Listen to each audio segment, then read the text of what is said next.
Well, thank you so much, Stephanie. I really appreciate your having me, and yeah, echo everything you've said about supporting local indies, if it's Malaprops in Asheville or wherever you happen to be. That's so important. Thank Um, you. so tonight, I was going to start talking a little bit about the inspiration for the novel, and then I'm gonna actually pull up a presentation, a PowerPoint. I'm sorry if you didn't think you were gonna be attending a lecture, but I have a PowerPoint with some pictures that I feel like it helps people get a visual, maybe if they have not been to the Greenbrier. And I'll give you some of the history that inspired the book. So, okay, let me start off talking about what inspired me to write the novel. We'll have to go back to 2006. So, like Stephanie said, I'm originally from North Carolina. I was raised in Durham and Chapel Hill, and after college, I was working at a small paper in the Triangle area. And one day, a friend of mine who was also a reporter at the same small paper, she said that she had just read the most amazing memoir. It was called The Glass Castle. I don't know if any of you have read it.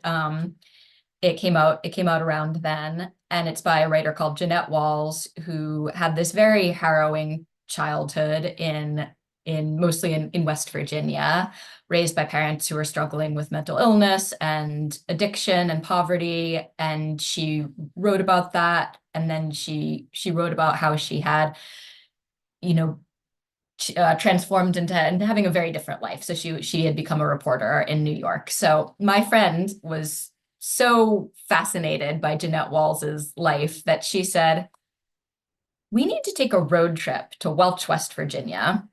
So that's the small West Virginia, like former mining town where Jeanette Walls is from, which she described in sort of, again, very harrowing terms.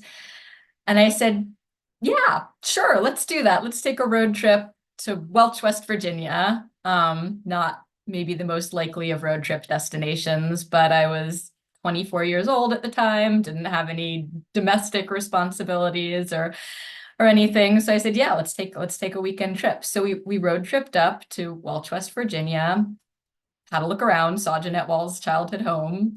It was pretty much like she had described it. And then we thought, well, what else are we going to do? We're up here. What other things are there to see around here and between here and home? And I Googled and I read about the Greenbrier, which I had never heard of. Now, I have since met many people who, grew up there, who went there every Christmas or who went there for summers or who at least always heard stories about how wonderful it was, but I had never heard of it. And so I said, let's go check out this Greenbrier place because I hear they have a pretty weird tour. Now, I'm not going to talk about the details of the tour just now, but we went and we took the tour and we had high tea and it was amazing. And there was something that the tour guide said that really stuck in my mind, that really inspired me. And I'll come back to that. So I'm gonna come back to what she said, but what she said made me think as we left the Greenbrier and we're driving back to North Carolina, made me think, I'm gonna write a novel about this someday. And okay, fast forward 18 years, and that novel is finally here.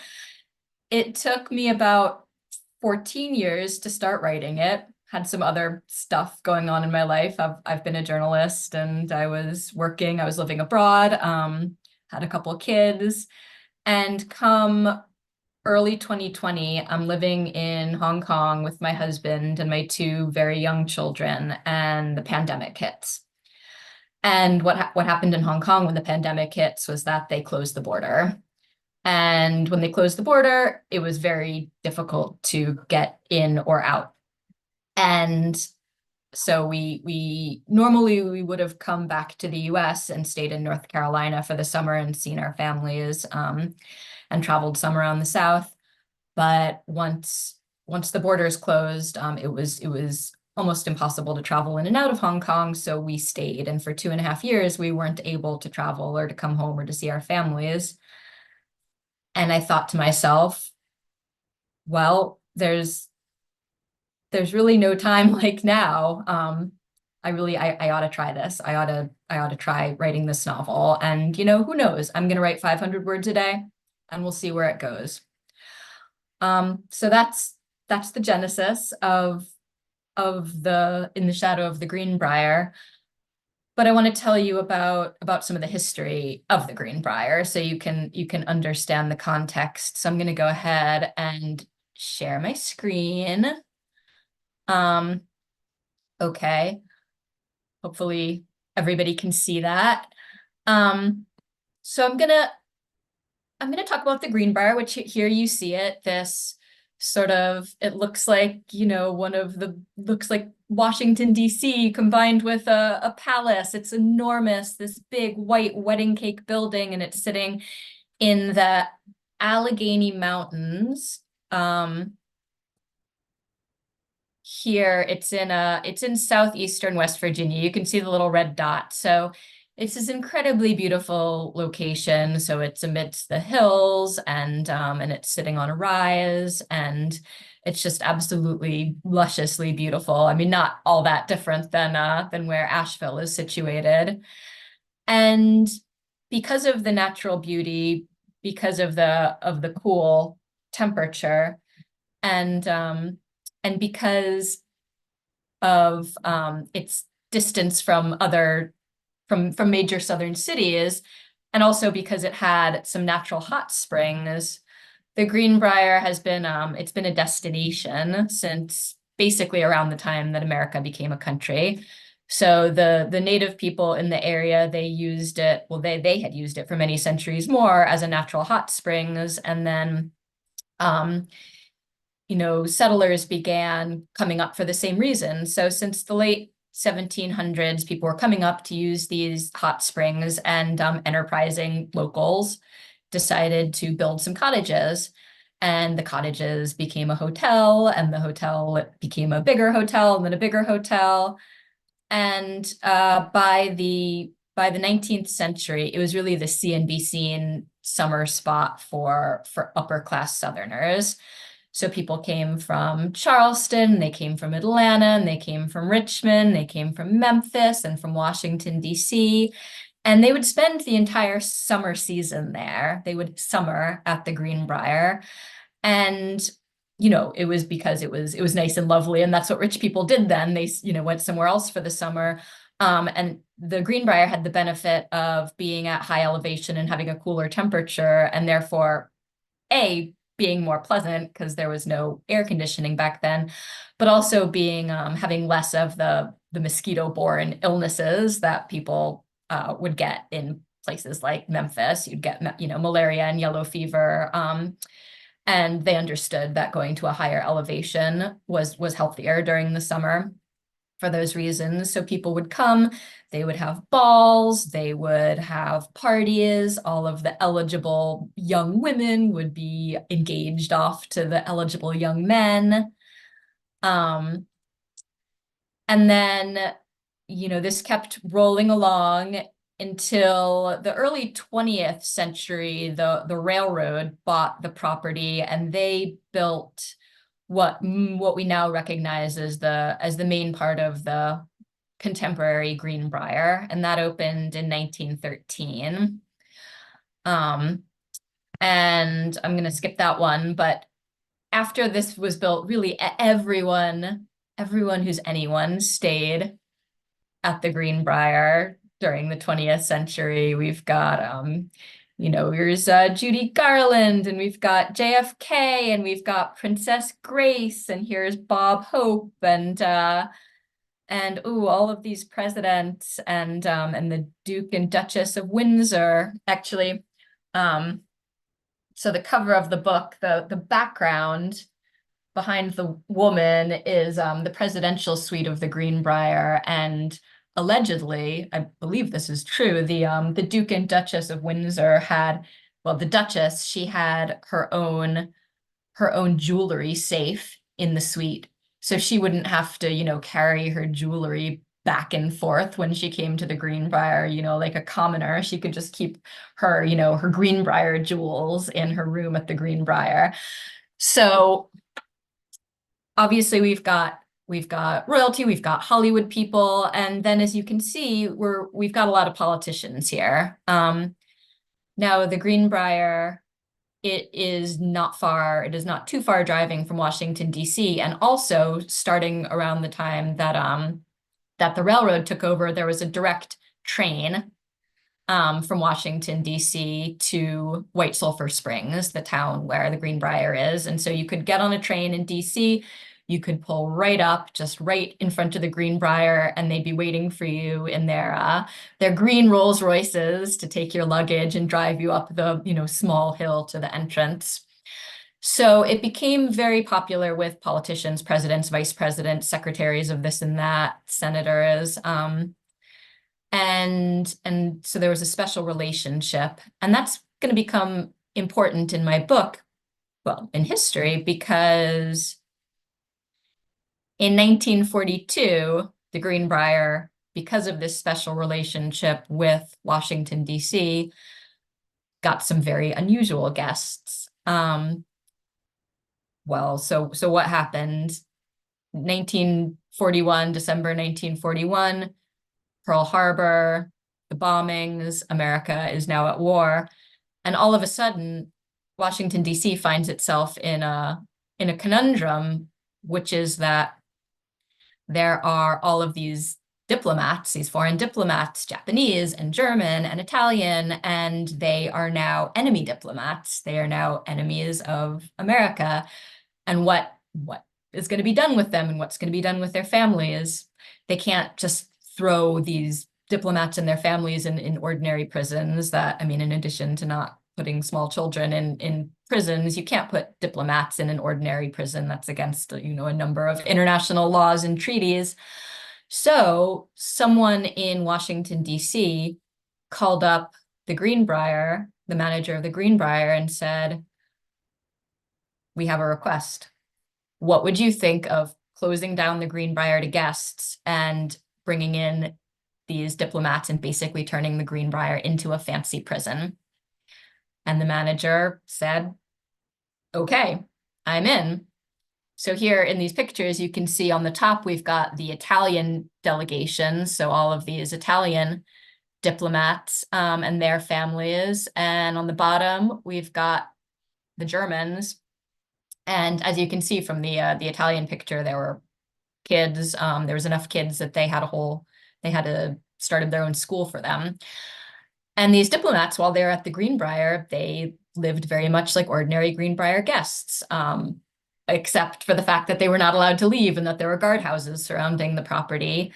They got up in the morning, they had a lovely breakfast, they had a swim in the indoor pool, they, went to the gymnasium, they had a massage, they played bridge.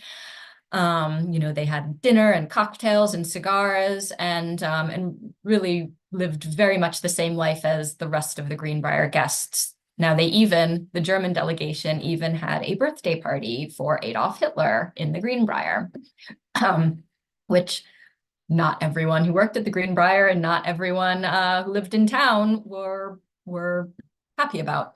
And in fact, they were pretty angry about that, a lot of them, and pretty angry about the situation in general.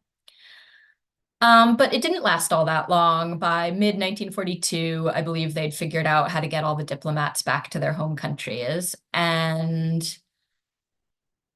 so the Greenbrier then became a military hospital for a while. It was referred to as the Shangri-La for wounded soldiers because, again, this was a pretty nice place to be. Even, if you had to be in a hospital, you wanted it to be the Greenbrier. And these soldiers they were lucky because they were people who, had been injured, mostly abroad, and had not died, and now were recuperating, often for, long stretches in the Greenbrier, and having physical therapy and being pushed around the lawn in wheelchairs. And apparently it was a pretty happy atmosphere, certainly for a hospital. There were a lot of engagements between the nurses and and the soldiers. There were engagements with the soldiers and their girlfriends from back home who came to visit. There was even a maternity wing for soldiers whose wives were pregnant and visiting and were going to give birth, and there was no other hospital in town. So once that was over, the Greenbrier commissioned a decorator called Dorothy Draper to come and do what was at the time a very daring, very bold redesign. Now it's considered a real masterpiece. And then it was considered very daring, very wild. This was, not the way buildings had been decorated, but Dorothy Draper was one of the great maximalists, and she had patterns everywhere and orchids and the black and white tiles and, giant cabbage roses and the stripes. She became known for her Draper stripes. And so this was a very fabulous redesign that got a ton of attention, and it reopened to much fanfare in the late 40s. Lots of parties, lots of galas, lots of balls, everybody flooding back in. The war is over. The economy is booming. And the Greenbrier is the place to be. But then, about a decade after the reopening, something else happens. Now, it's now the late 50s, and we're in the middle of the Cold War. And once again, the US government calls up the Greenbrier and they say, we have a favor to ask you. We need to build something. We need to build something top secret, and we're hoping that you will help us. And once again, the Greenbrier said yes. And they built this secret something. And it stayed secret for more than 30 years. Now, many of you may already know what this is. If you've been to the Greenbrier, if you have read the Wikipedia entry about the Greenbrier, if you've already read my book, it's certainly part of the public record, but I'm not going to say, because if you do not know what the secret is, I would love for you to enjoy discovering it through the book. But this brings me back to what the guide said, to what the tour guide said when I took that original tour in the Greenbrier in 2006. What she said was, everybody knew what they were doing down there. Everybody knew that the official story wasn't true, but we didn't say anything. We knew that this was a secret that we needed to keep. And in fact, the people of White Sulphur Springs and Greenbrier County did not spill this secret, and the secret was only spilled by an anonymous tip to the Washington Post in 1992. So I'm gonna close my little PowerPoint and talk for just a second about so now you've got the inspiration and you've got the setting. But I want to talk a little bit about the characters and how I decided to create the family that I created. So the book is about the Zellner family. This is a fictional family, and they're a Jewish family that run a shop in White Sulphur Springs, sort of a general store, in the shadow of the Greenbrier. And over four generations of the family interact with the resort and its guests in different ways during these various, very interesting and important time periods. So why did I decide to pick this Jewish family of shopkeepers? Well, I grew up myself in a Jewish family in the South, in North Carolina, and not in such a small town, but whenever we would travel to smaller towns, I was fascinated to see, you might see, you're walking down a little main street in a small town in Eastern North Carolina or in South Carolina, and you'd see, above on a storefront, you'd see like faded letters that said, Cohen's Dry Goods or similar. And that was the remains of what they used to call the Jew store, because a lot of these small towns in the South and in Appalachia had what they would call that, a store that was run by a Jewish family, often the only Jewish family in town, or one of very few, who came to the town as merchants. And how did they wind up there? I was always so curious about that question. Because I had family that had come from Europe, but they had come to much larger cities on the East Coast where there were lots of other Jewish people, where, places that were sort of a common landing place.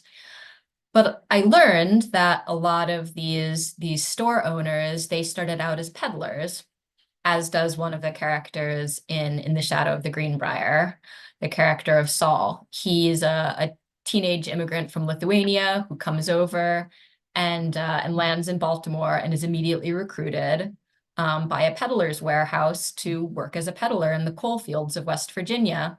So they sell him, they give him a pack of goods on credit, and they send him into the coal fields to sell stuff to people who were living very far from other stores, certainly far from any other stores that might sell things like, say, hairbrushes or eyeglasses or a little bottle of perfume, things that were the little luxuries and necessities that people, especially the women, might have wanted.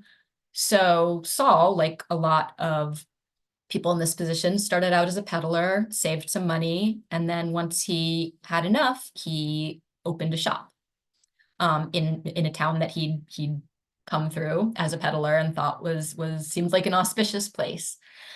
So in my novel, we start with the characters are woven in, sort of alternatingly, but we've got Saul, who starts around 1908. And then we've got his daughter-in-law, Sylvia, in 1942, who is also an immigrant who has come from Poland, who's fled the rise of the Nazis in Poland, and has ended up married to Saul's son and living in White Sulphur Springs, and is not entirely, or not at all, I should say, happy about her situation.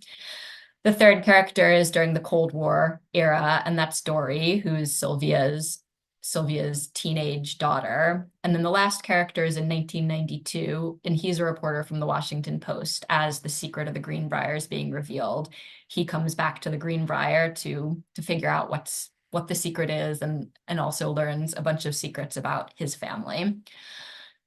So I think that should give you some of the historical context and some of the character context. And I'm gonna read just briefly from one of the chapters in The Shadow of the Greenbrier. It's chapter 3, and it's Sylvia. So Sylvia she's the daughter-in-law of Saul. She's the Polish immigrant, young wife, young mother, now running a shop in White Sulphur Springs in the shadow of the Greenbrier.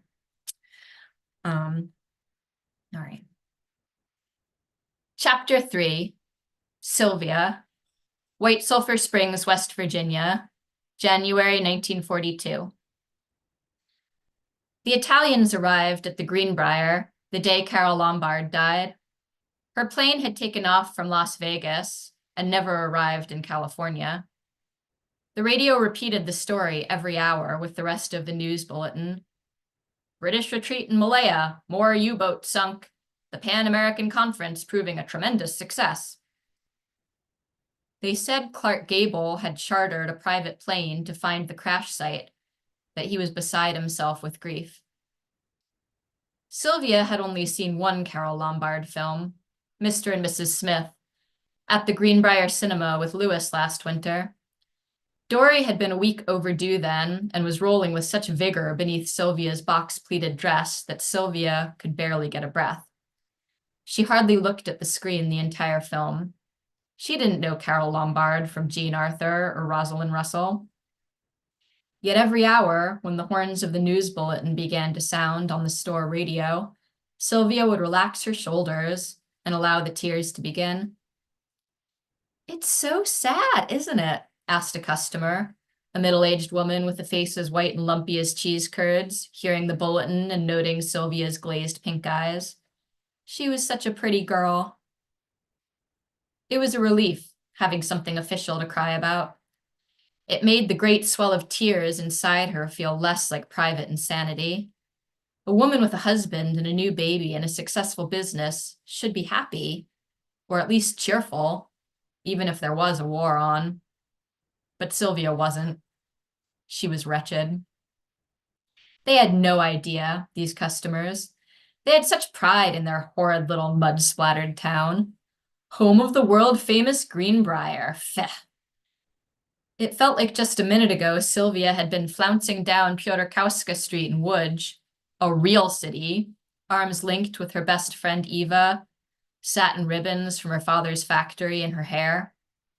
Then she'd blinked and found herself in these dark mountains, in this strange land, a shopkeeper's wife, stocking shelves in a daze, nodding numbly as her husband. Her husband? How was it possible that this man was her husband? Droned on about inventory and discounts. Some days she would straighten her back and bear the misery and unfairness of it all, but not today. Easier to say you were crying over poor Carol What's-Her-Face. During the afternoon lull, Sylvia allowed herself to weep freely while rearranging the stock ahead of the payday rush. Louis was in the back working on the books, and Martin, the clerk, didn't come in until 3. She stacked folded dungarees into a pyramid shape and put a special sale sign on the rack of brassieres. She moved the basket of ladies' notions away from the cash register. Nobody wanted to mend seams on a payday, and replaced them with a tray of Bakelite bangles. Then she rearranged the heavy glass candy jars, licorice laces, horehound drops, chocolate Tootsie Rolls, paper-wrapped hunks of Turkish taffy, wax bottles full of sinisterly colored sugar water. The more feral of the town children would decapitate the bottles with their incisors and spit the tops directly on the store's wooden floor. On Friday paydays, the Greenbrier shift employees would stream out the back gates and down Main Street at 6, eager to try on new hats and buy bags of candies for their sweethearts. By then, Sylvia would be gone, walking home in the cold to light the Shabbos candles and put the baby to bed. It would hardly be a real Shabbos, not with Louis working, but things were different here in America. You can't shut the store on payday evening just because you're Jewish, not when everyone else in town is a Gentile with a hot handful of money to spend. The door jingled, and Martin came in, rubbing his dented egg of a head. He'd just woken up, probably. He often stayed up all night studying for his correspondence degree in accounting. Soon he'd go back to Baltimore, and they'd have to find a new shop clerk. "How you doing, Mrs. Zellner?" he asked, shuffling behind the counter. "It could be worse," said Sylvia. "I'm going home now. Louis is in the back." "Another bunch is coming to the Greenbrier tonight," Martin called as Sylvia scooped up a bag of clothes to take home for alterations. "Everyone's going to the train station to see. More Krauts, I guess." "More Krauts," said Sylvia, dismissing Martin with a half wave. She pushed open the front door with Zellner's low-price store printed in gold letters and stood on the sidewalk. More Krauts. Their precious resort, the pride of Greenbrier County, the vast white wedding cake of a building that dominated the coal-black hills, the reason this miserable town even existed at all. Now it was full of Nazis. Okay, well that is it for my presentation or for my reading. So I would love at this point to hear any questions that anyone has. So Stephanie, I'll let you direct me on that. Great, thank you, Emily, and thanks for the reading. Yeah, the thing about the birthday party that you mentioned at the made my eyes really wide.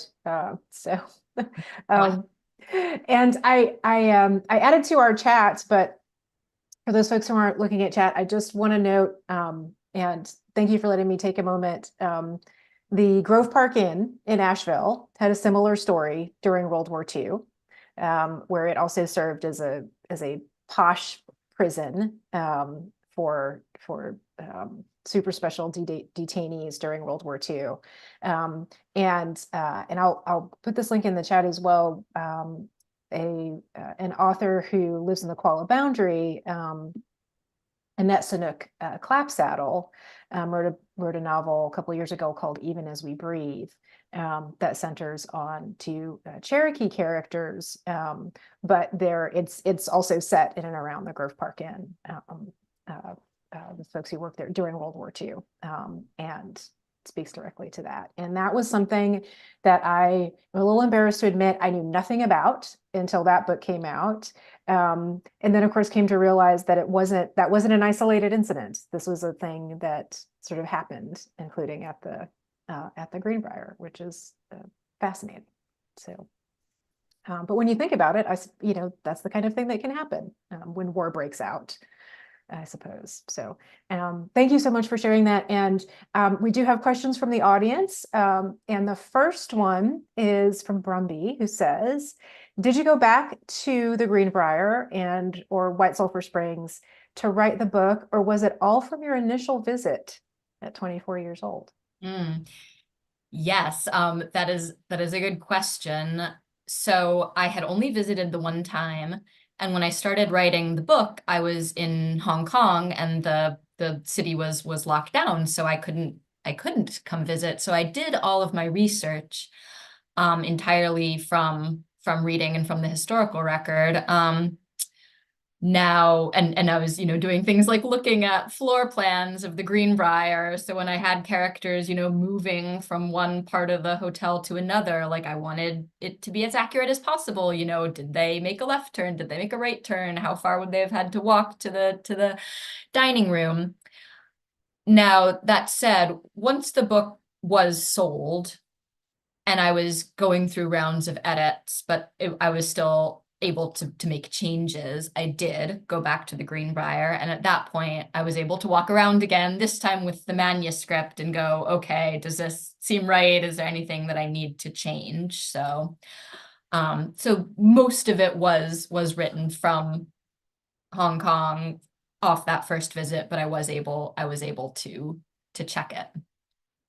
And you clearly did a lot of research. I mean, even just the passage you read, where you're talking about things that would have been in this store in this particular time. Can you tell us a little bit more about your research in general, and what, how you decided kind of what details to focus on, and in terms of like, did you think of the details first and then have to find out if you then have to research them to get them right? Or in your research, did you come across kinds of details that you wanted to use, or perhaps a combination of the two? Hopefully that question makes sense. Yeah, no, absolutely. Yeah.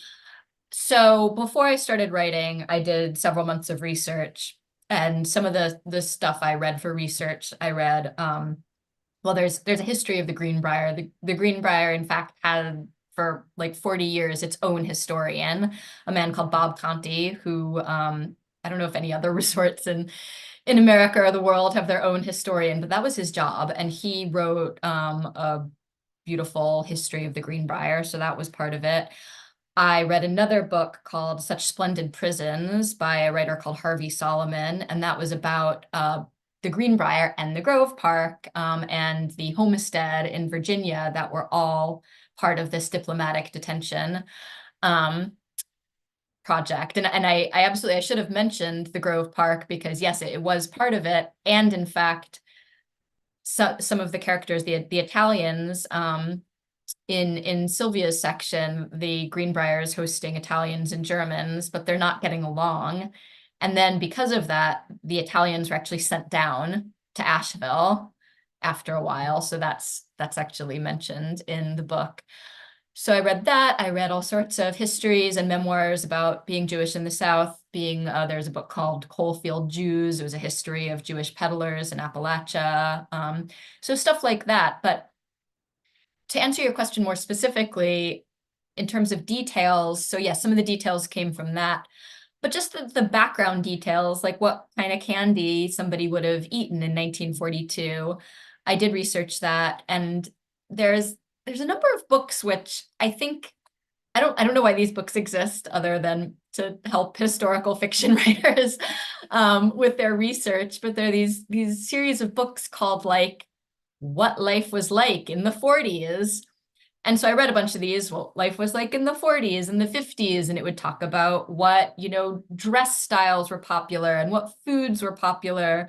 So I made a whole bunch of notes and then would refer back to those notes. But if I had something specific, like maybe I did come to the section about candy and I didn't have any specific notes about candy, I would look that up. I tried my best, and I'm sure it has not been perfect, but I tried whenever there was something that's a question of historical fact, I tried to make it accurate. Well, I can tell that you definitely did try and include a lot of wonderful, evocative kind of details in the history, which is great. And so we have first a hello from B. Hi, B. He's Um, from Hong Kong. Hi, B. And B also has a question, which is, how has the Greenbrier received the book? That is a good question. I don't know like how the hotel management, what they think about it, or if they think anything about it. I do know that I've talked. I'm in the middle of writing an article, a nonfiction story, a reported story, where I've ended up talking with a bunch of people who work there, have worked there. Hmm. And a lot of them have said that they've really enjoyed it, and that they love reading the details about this place that they know so well. When I did a live reading in Lewisburg, West Virginia, which is sort of the nearest bigger town to the Greenbrier. And so a lot of the people there were, again, people that either worked or had family that had worked at the Greenbrier in all sorts of capacities. And I told them, I'm more nervous here than at any of the other events, because you guys, this place, so intimately, and I know it, through a couple visits, but mostly through research. So I'm sure you're going to find things that, I got wrong or don't sound right to you, but people have overall, they've been very, very generous and lovely about it. And yeah, I'd be curious if the Greenbrier wants to sell it in the gift shop. I'm all for that. Right. And I imagine, it's the kind of place that I imagine has popped up in a few books from Yeah. time to time, fiction and non. So they're probably used to that. But in this book, I mean, it's in the title and obviously features really prominently. Yeah, they probably should sell it in the gift shop. Love that.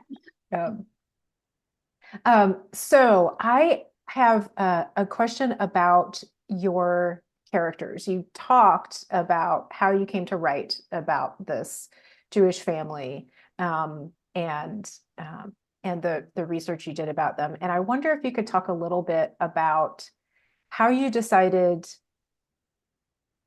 beyond the broad strokes, sort of what kind of family to write, and what kind of family dynamics um, to use to create the lens of this novel. Yeah. So when I started out, like the core relationship that I was writing about, that I had in mind was Sylvia and her daughter, Dory.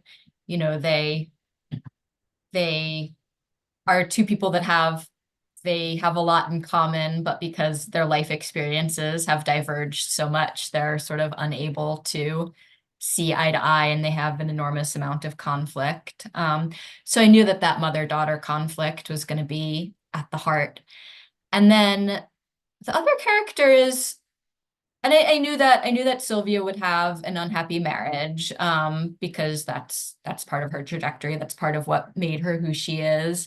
And then the other characters sort of, they built onto that. In fact, Saul originally had quite a small section, but I really enjoyed his character so much, and got some feedback that people would like more of him, that I ended up expanding his story. And then once I'd done that, my editor actually suggested adding the fourth character, which is Jordan, Doria's son, so Sylvia's grandson, who's sort of, he's a reporter and he serves as a sort of a frame. He's sort of investigating all of the secrets, the hotel secret and the family secret. And then, I mean, what I was hoping to do was show the effect. The core of the story is this question of secrets. So there's the secret that the whole town was keeping, the secret inside the Greenbrier, and then there's these family secrets through 4 generations, and every member of the generation gets a new secret that then echoes or reverberates down, and so the secrets sort of accumulate through the generations. And that took a lot of sort of shifting of chapters to make everything kind of line up, oh, when is this revealed? When is that revealed? So that was a tricky part of the writing. And so what in your, can you tell us a little bit more about your process? I mean, we know that the kernel of this started some time ago, and then you came around to writing the novel. But can you talk a little bit about how that looked for you? You mentioned at one point writing 500 words a day, and that I'm always curious about that editing bit, especially when you're researching a lot for a piece of historical fiction, and deciding what to keep and what to shed. And so can you just tell us a little bit, more about your process? Yeah, for sure. So yes, I made myself commit to 500 words a day, and that just seemed like an amount that I thought was doable. Not like an especially ambitious amount, but an amount that I thought I could keep up with every day. And then I said, the rules are I'm going to write 500 words a day. They don't have to be good. They just have to be written. And I'm going to do that 5 days a week. Not going to do it on weekends. I'm not going to do it on holidays. And we'll see, in a year, we'll see. And I mean, what happens when you do that is in a year, you have the length of a book.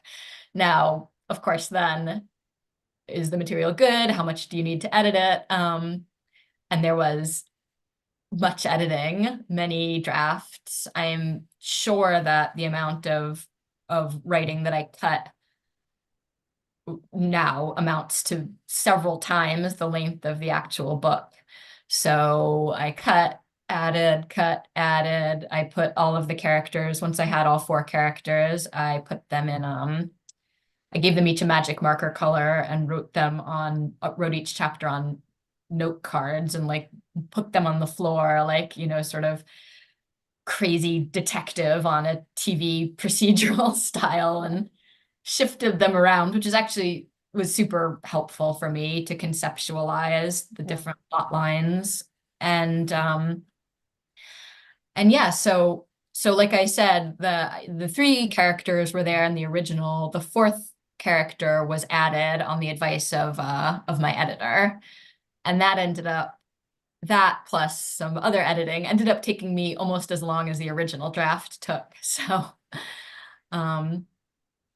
but that was a good process. I mean, I think most people, writers who work with editors, you agree with some of the stuff, you don't agree with other stuff.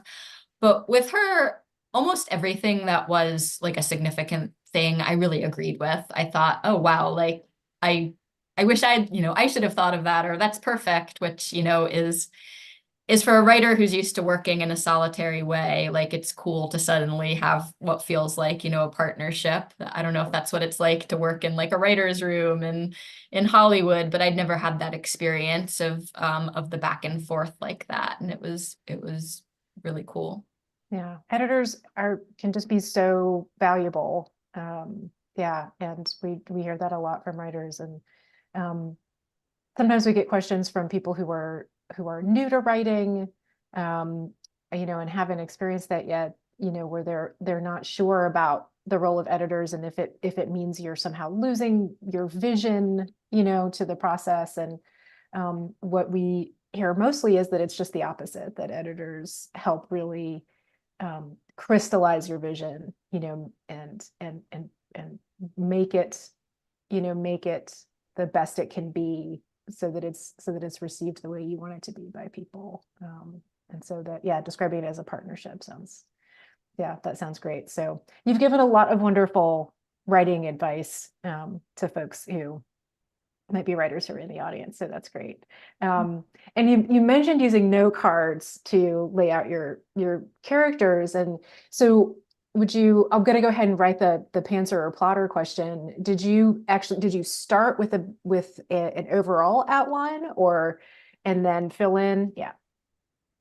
I did. I started with a chapter outline. It wasn't Yeah. super detailed, but I had the chapter outline. I had done other projects before where I hadn't had an outline and I'd gotten like really far, and then it just sort of fell apart because I didn't have like a goal that I was writing towards, or I didn't have like sort of the overarching vision. So I knew with this I wanted to try it with an outline, and so that's what I did. And of course it changed a ton over time, and like looking back, as I recently did at the original chapter outline, like it doesn't bear all that much resemblance to the current book, but I think it was important to have that backbone to build on for me.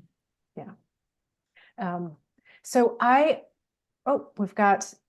actually getting to the top of the hour, so this has gone really quickly. Thank you, Emily. So I'm gonna just utter one more reminder to folks if you have questions. We have another one from our online audience via email. And then we should have time for another one if you want to get one in now.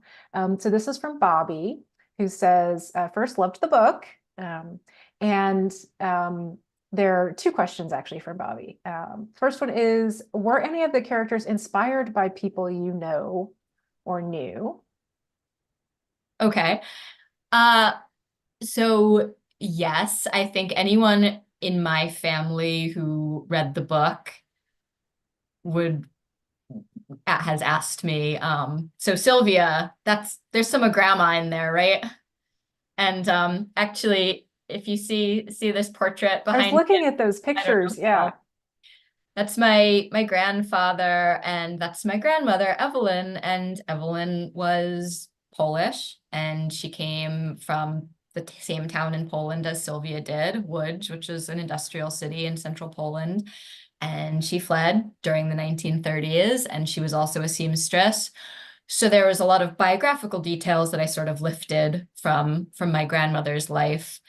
But also my grandmother had a real temper. And Sylvia has a real temper that comes out in various ways in the book. So I think my family members read that and they go, oh yeah, there's I can totally see grandma and Sylvia. So she was, I mean, they're in other ways very different, but there was a kernel of inspiration in there. And that I think is the only one that I feel like was inspired by anyone from my life.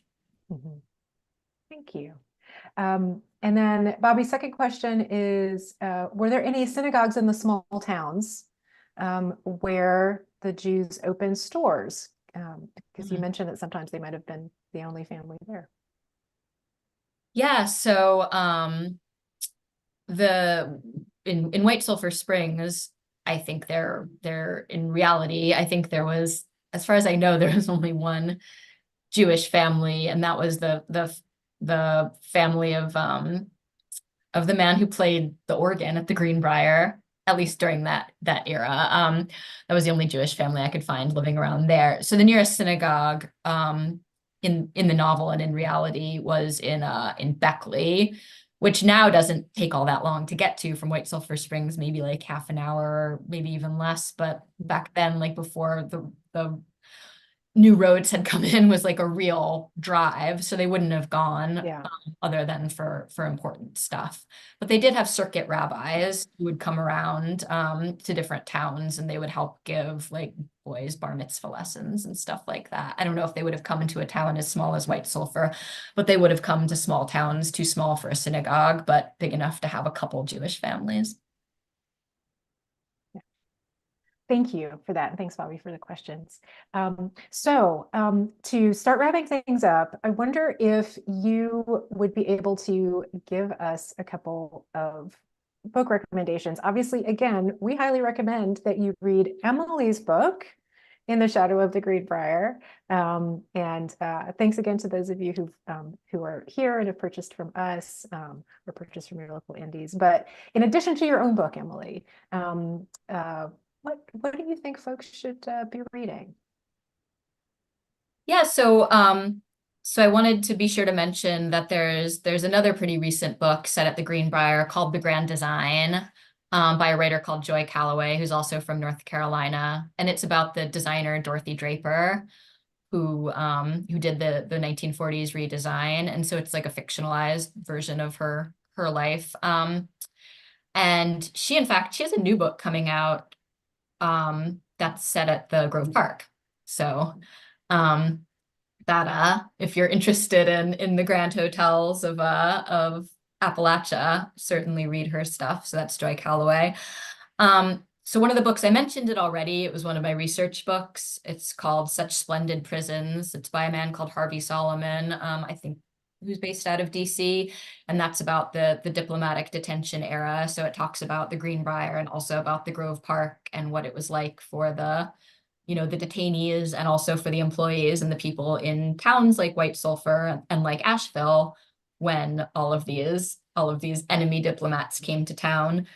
The last book I'm going to mention is just one that I happen to love. My book club read it a couple books ago. It's called The Bee Sting. It's pretty well known. It's by an Irish writer called Paul Murray, and it's very long, and I read it so quickly because I just loved it. It was about an Irish family during the recession of like 2008 or post the recession. And that was just one of my recent favorites. So those are three that come to mind. That's great. Thank you. And thank everyone. I get self-conscious about the fact that I'm darting back and forth. So pardon that. It's because I'm typing those into the chat for you so that you have a reference to those books. So thanks for bearing with me while my face is a little frenetic and you can see stuff happening. So thank you for that, Emily. Before we say goodnight, first, thank you again so much for talking about your book and reading and for answering our questions this evening. And I'm remiss in not having said first, congratulations on the book. And this is your debut novel, and that's pretty exciting stuff to have it out there in the world and be on tour with it. So congratulations to you. And then so before we say goodnight, just any last thoughts you'd like to share? Yeah, well, thank you again. I love this. I hope I can't see anyone's face, so I hope everyone got something out of it. From the chat, I'll go ahead and say that they did. Okay. All right. Oh, I'm sorry. Yeah. There's lots of nice comments in the chat. So. Oh, thank you. Well, I'm so pleased. And I want to say, if people have book clubs and they want me to zoom into their book club, that's something I always love doing when schedules allow. So you can look at my website. I've got a form for that. And yeah, otherwise I love to hear from people. I've heard some really great stories about people's, childhood trips to the Greenbrier. So if anyone, wants to email me and tell me any of those things or give me feedback on the book, you can always pop a review on Amazon or Goodreads or just email me. I love getting feedback and knowing what people think. And that's been a really rewarding part of getting to talk to audiences. So since I can't be there in person and sort of chat with you all after the event, feel free to contact me one of those ways. Great. Yeah. And we posted your website in the chat as well. And I will go ahead and pose the final question, back up a little bit, which I actually meant to ask myself. Mary's asking about your next book idea. So if you want to tell us what you're working on next, before we say goodnight. Okay, well, I have something I just finished that is actually set in North Carolina, in Eastern North Carolina during the Depression. And hopefully that'll be something people can see soonishly.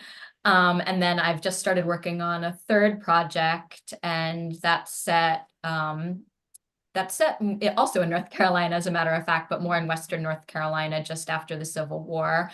And so, yeah, so I'm doing some different time periods, but I'm sticking to the South, and to some themes that will probably be familiar of family and secrets, and people being outsiders in their community. So I'll certainly, you can, if you if you follow me on my Instagram, I'll post all the details when I'm allowed to. So Excellent. Yeah, we know sometimes things are a little hush hush for a while. So yeah, thank you. Thank you for the little sneak there.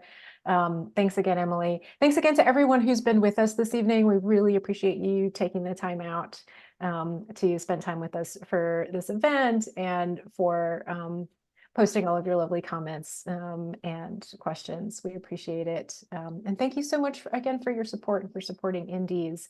And we look forward to hopefully seeing you again for another event. Good night, everyone. Take care. thank you.